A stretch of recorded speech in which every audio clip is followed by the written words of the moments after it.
Hey, what's going on with you? New episode of Overtime coming at you. We are recapping episodes 3 and 4 of HBO's Winning Time, and we finally get into some basketball. So I'm excited. Won't keep y'all no longer. Let's just get right into it.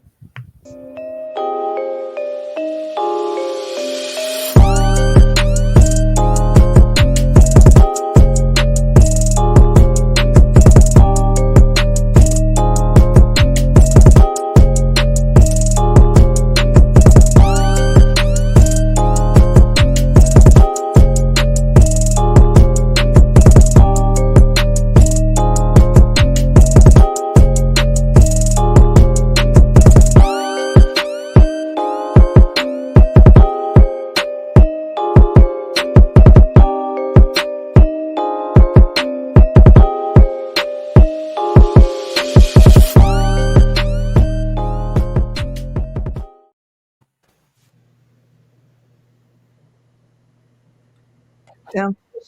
I'm sorry, this is new for me. But it's your boy TIMKINZD number 3, aka Ass Catching, aka Mr. Give It To Me.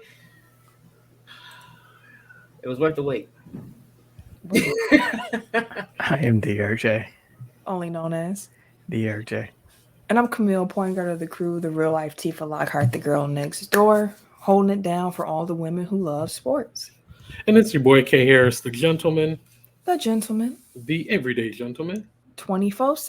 But better known as K Diddy. Take that. All right, y'all. We already told you what we're getting into. Episode 3. The Good Life is what this episode was titled. 3 major storylines in this episode. So, gentlemen, y'all let me know where y'all want to start when discussing episode 3. We got them trying to find a new head coach for the Lakers because in episode 2, at the end of it, Jerry West resigned in a, I won't say flamboyant manner, but a public manner.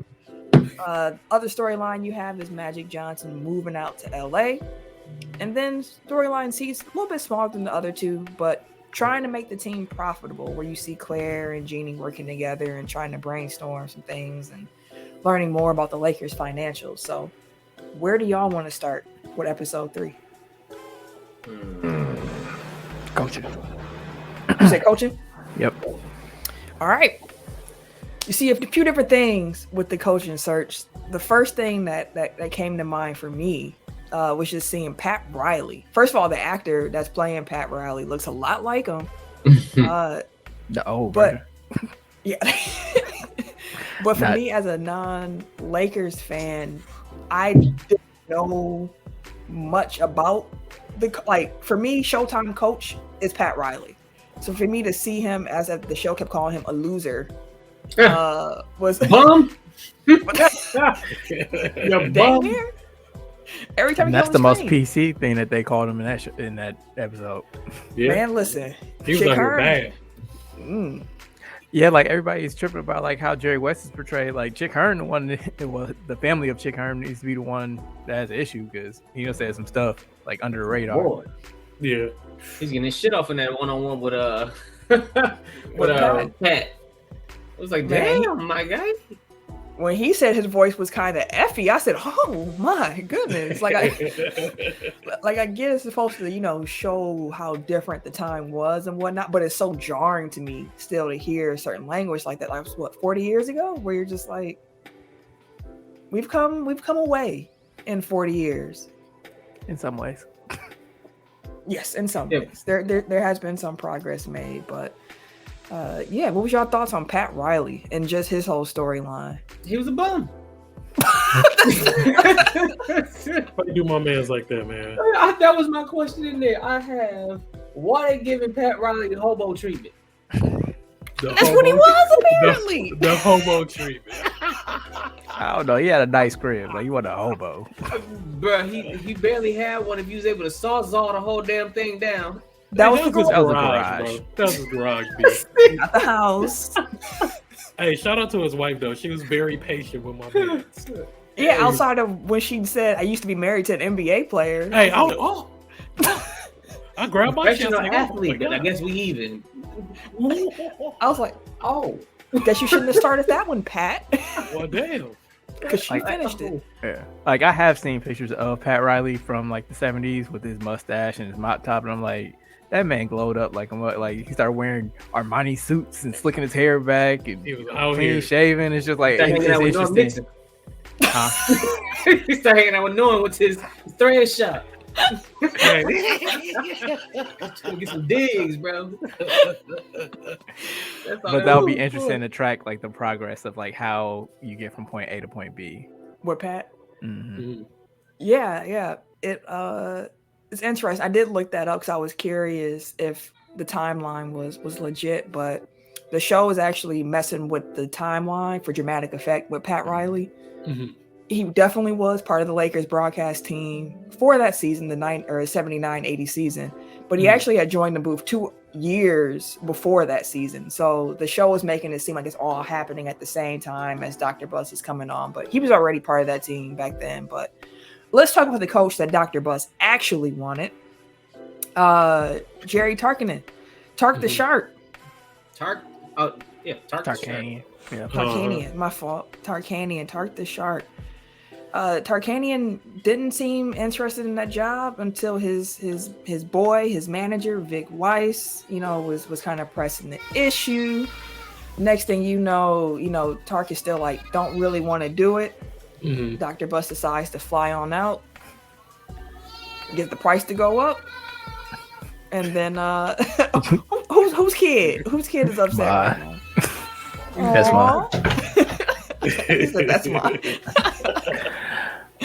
But yeah, Jerry busted to go out to Vegas to convince him and whatnot. What was y'all takeaways from that storyline? Did anyone know that the Lakers wanted Tarkanian as their coach? I feel like I did. Might have been aware. I don't know. Like, it's trying to remember what I did know and what I didn't know at this point. Mm-hmm. And that's the thing, like with not wanting to ruin the show for me. Like I don't like I want to do a research, but at the same time, like want to make sure I don't go too far and be like, oh shit. So I got to be very selective with what I look up. But I don't think I knew. And Ken, you said you didn't know. No, I didn't know. Yeah, I didn't know that they were really looking at him. I think it's dope how, like what transpired, like when they was at the dinner. Nah, what you mean it's dope? I ain't saying it's dope, but it was like he was like, yo, what's going on? Like, what just happened, bro? Like, what's going on, B? Like Mafia. You mean? Hey, look, Mafia cats gave him the week in the gun. Like, yo, they was all sitting there. Cheers. Hey, he said my man's his last bottle of champagne for his last dinner, his last supper. Hey, Dr. Buster, he was so confused. He was like, no, what the fuck happened? My man's had wise guys on the license plate. They made that very clear who that was supposed to be. All right, bro. No, but they said that from the jump. They was like, hey, we got our reservations about, Tark the Shark. I mean, can he coach? Like, hey, listen, bro. We got our reservations for a reason. Like, we ain't even gonna speak their names. That's a bottle of champagne. They ain't got time for that, man. What was interesting too was like, with him, like they showed in the show off top, like he's paying players to get them to come to Vegas, and that's something that doesn't come out to like years later down the line of like, he was paying players under the table. But as Dr. Bus was saying back then, everybody does it. Like it's the way it worked, but everybody got to be shh and quiet about it. Yeah. Even the great John Wooden, who supposedly ran a clean program, like he has there's a specific guy that paid like millions of dollars to players like to get them to go to UCLA. So like even his program wasn't clean, which I mean, you ain't winning 13 championships or whatever it is if you do run a clean program. Yeah, they got who they wanted because they paid for who they wanted. There you go. I will say about that dinner though.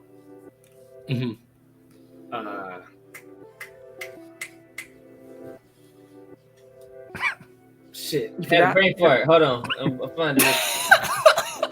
Well, his accountant. His accountant was going through it, bro. Frank! That damn dinner.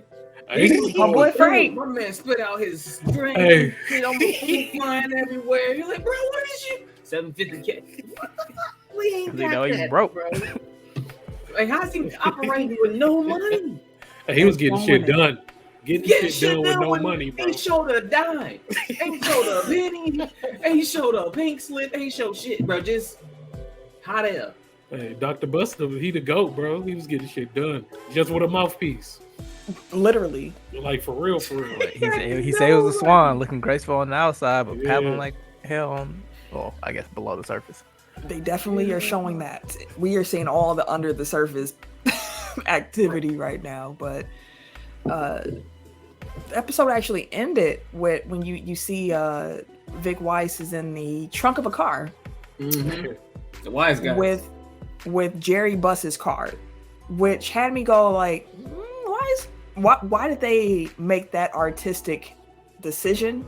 Just to clear it up for those who aren't aware, they did not, like, there was no identification found on Mr. Weiss in real life. They didn't have a wallet ID. There was no Dr. Buzz card or anything like that. But yeah, that I'll talk more about it when we talk about episode 4. But I was really curious as to why they did that.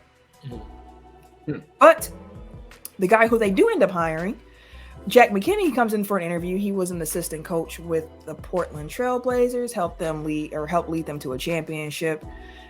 He had a really interesting conversation with Jerry West, where he just kind of came in and was like, I want to know what's really real. Like, why are you leaving if this is such a good job? What's up? And Jerry West is trying to be like, who the F are you? Who? After he said his name, he was like, who? Like, who? Like, what?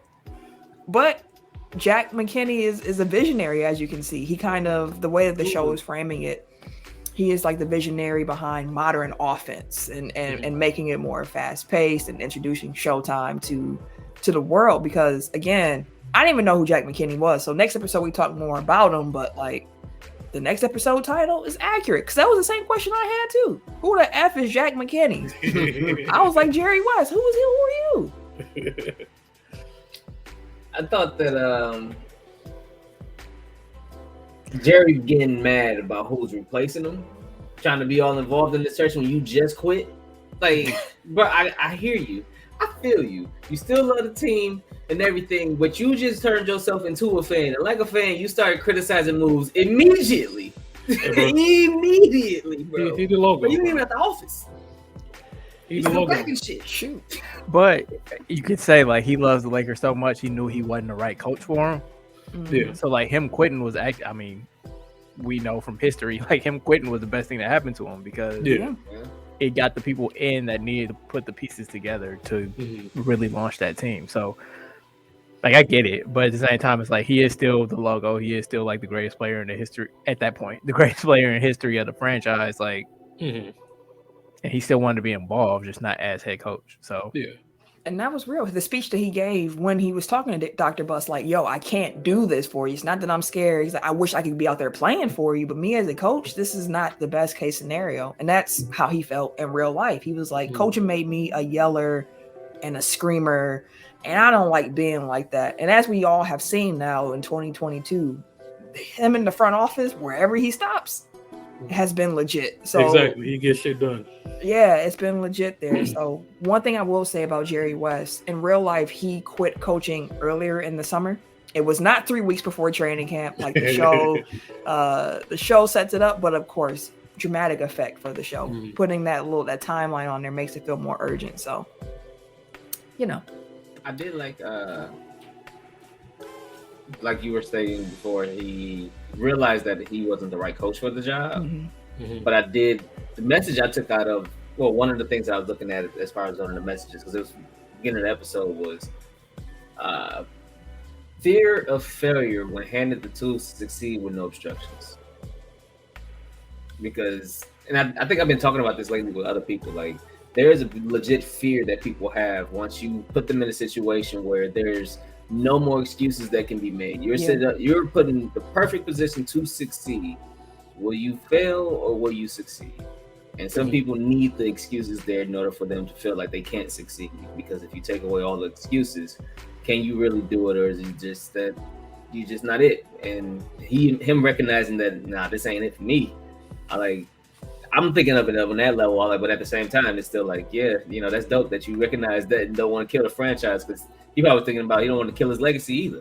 That self-awareness. Some people don't have self-awareness at all to realize that about themselves. But to wrap up the coaching storyline, in regards to the Weiss murder, we at this point do not know officially who killed him, but organized crime was presumed the entire way through. Apparently, he was helping launder money and was skimming money off the top. That'll get you killed. So immediately. That will do it. Allegedly.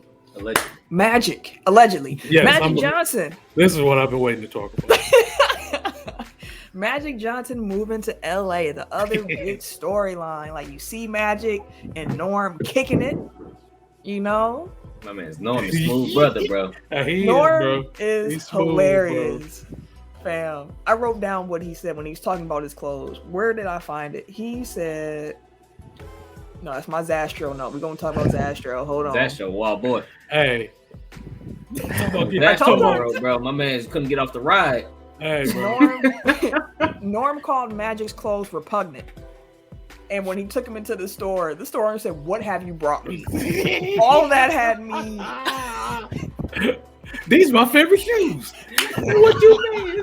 Damn near the man, nigga. I'm dressed in clothes, bro. What you talking about? Shit, where are you from? He said, "This fit going, Lansing." What you mean? This fit?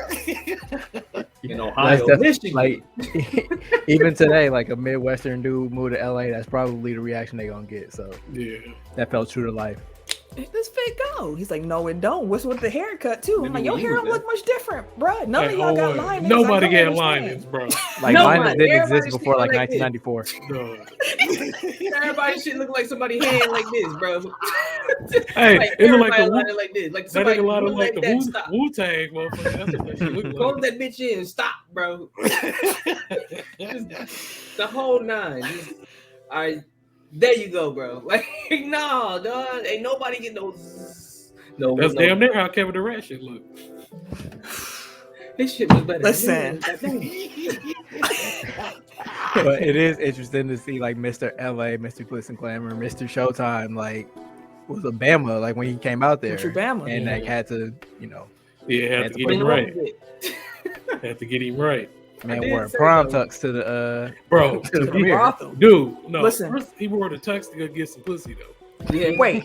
He wore the tux to the premiere of a movie that is called The Fish That Saved Pittsburgh. I'm not sure if y'all knew what the movie was that Norm Nixon was starring in. Starring for Norm Nixon is a bit of a stretch. Right. Oh shit. The movie also had Julius Erving, Stockard Channing, Debbie Allen, and Harry Shearer.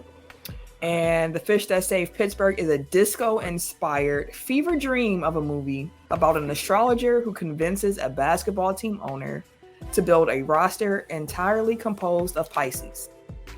That is what? That was developed by cocaine.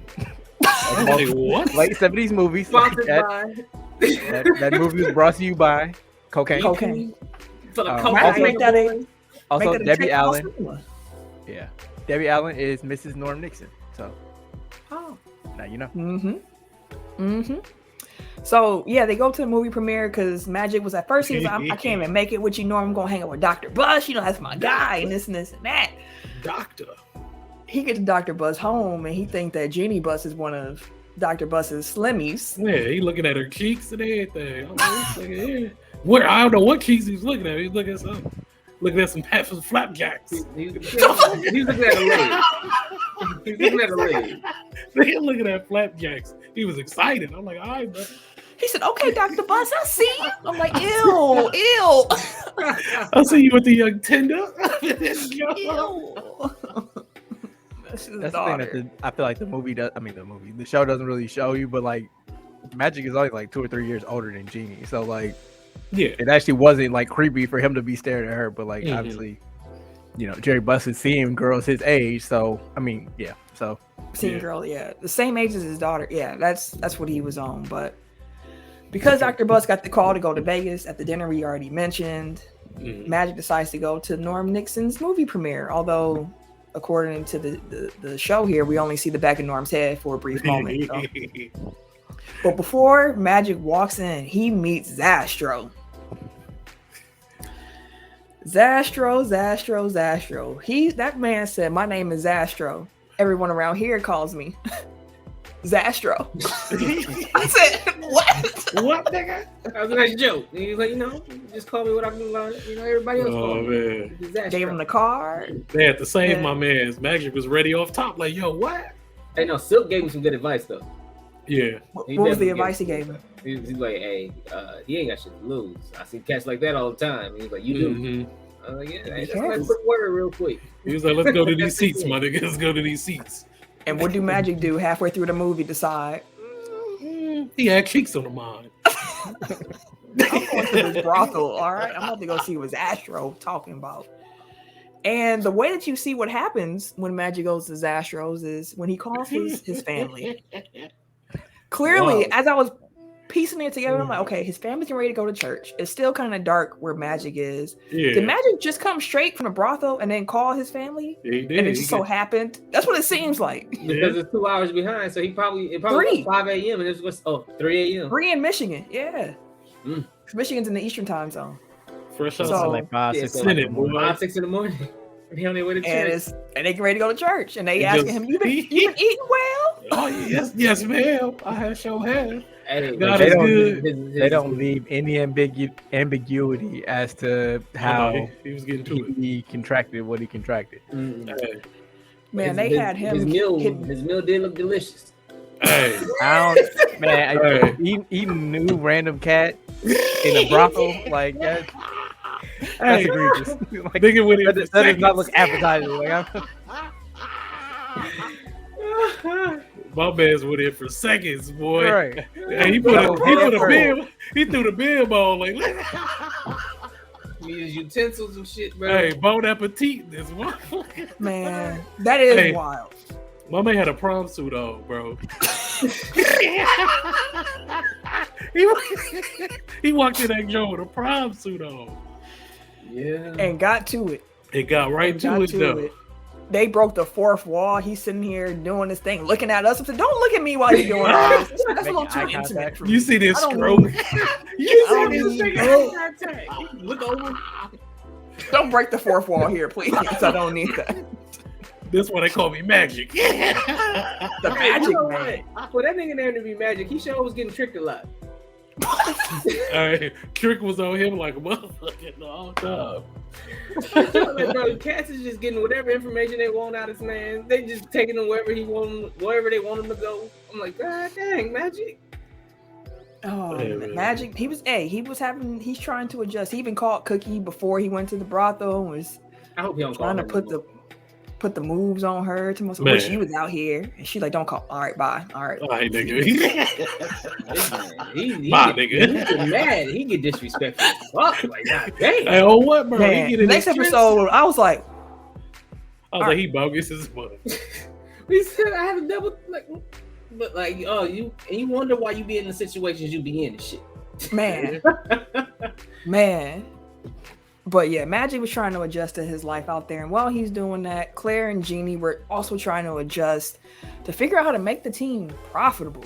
And we learned that through his mom, through Dr. Buss's mom, that the Lakers books are in the big red. I don't mean the soda. I ain't talking about the gum. The big red. It's not spicy, looking though. good. It is It's spicy, spicy. like the gum. So apparently, Mr. Kent Cook had took out a balloon loan. So when he built the farm, he didn't pay nothing on it. So Dr. Buss is gonna get stuck with that bill. And him and his mom were trying to figure out what they can do with that. And Jeannie walks in the room and they treated her like she was 5 years old, talking about there's a box in my closet. Could you help? Could you grab it? Like, Get his grandma out. Go and mind some business. right, go mind some business on over here real quick. But of course she hears them talking about the fact the team is having some financial trouble. So Mhm. the Jeannie Buss storyline is interesting to me. Because none of it is real. None of it's real. I mean, even Dr. Buss's mother was not alive during this time. So this whole character is kind of like a made up idea of how she would have been acting during the situation. Because we see it more in the next episode, but like Jeannie has seen some things from her dad. Mhm. She knows her dad, and I think she struggles with wanting, because she kind of, you can see she idolizes her dad at the same time, but then she realizes on the other side, like, he's kind of a womanizer. Like, you know, like he kind of just, She has he a be hard time paddling. accepting who he is, but she loves him. Yes. They're also setting her character up to be like the inspiration for all the great ideas that the Lakers had, and it's like, really, 17-year-old Jeannie Buss, who wasn't actually working for the Lakers then, like, Are we sure that's who came up with the Laker Lakers girls, that's who came up with the Forum Club, that's who came up with drafting Magic Johnson, like, all of the whole franchise. Yeah. It's all Jeannie. Like, I get why they tried to do it that way, because it's like, we know what Jeannie Buss turns into, and she turns into the sports. We know she's super smart, that she had so many great ideas for the Lakers. She helped advance the Lakers. Like, Ken could probably talk more about it, but like, she is that woman. So like, the show is trying to build it up so you can see how, quote unquote, she got there, but they're making up all the steps of how she got there. Like, and I'm curious too, so Ken, I'm gonna ask you this before we go on the break. Like, with what you know about Jeannie Buss, and of course we know this is all fabricated, but how have you been enjoying her storyline so far throughout the show? I think I've been enjoying it because I know like who she is and like where she is and like what she's done now. So even though it's like fabricated, I still enjoy seeing like the growth, like from her, like literally starting at the bottom to knowing to like what, like literally what she's done with the franchise like currently. So yeah, I think it's dope. And then it shows like her relationship with her father, like they was, you know, super close and everything like that. And yeah, even like I say, even though it's fabricated, it's like crazy, but it's still enjoyable. I got a thought seeing about that her, growth. about her and the mom, but we'll talk about that after we come back from the commercial breaks. If listening on TGN, enjoy the commercials you're about to hear. If you're watching on YouTube, we're gonna be right back.